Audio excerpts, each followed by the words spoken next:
Баршаларыңызға қайырлы күн достар. Бүгін сіздерге дәмі өте керемет болып шығатын ерекше тойымды салаттың рецептімен бөлісетін боламын. Менімен бірге болыңыздар.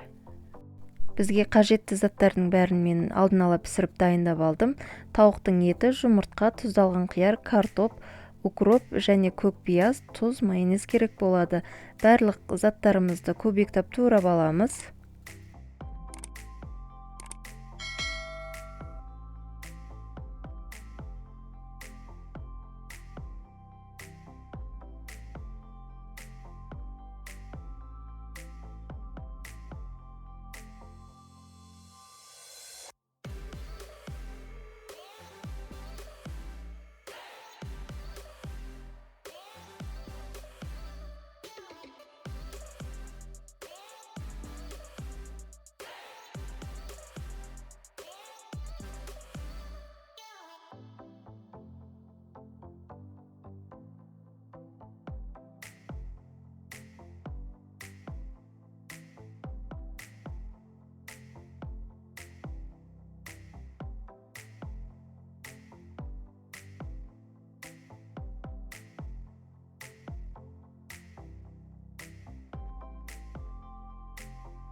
Міне біз бәрін турап дайындап алдық. Енді татымына қарай тұзын қосып, керегінше майонезімізді қосып, жақсылап араластырамыз.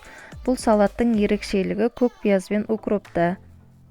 Сондықтан осы рецептпен жасап көріңіздер. Тойымды және дәмі өте керемет ерекше болып шығады. Ұнап жатса достарыңызға жіберуді ұмытпаңыздар және арнама тіркеліп, лайк басып, комментарий қалдыруды ұмытпаңыздар. Менімен бірге болғандарыңызға рахмет, ас болсын.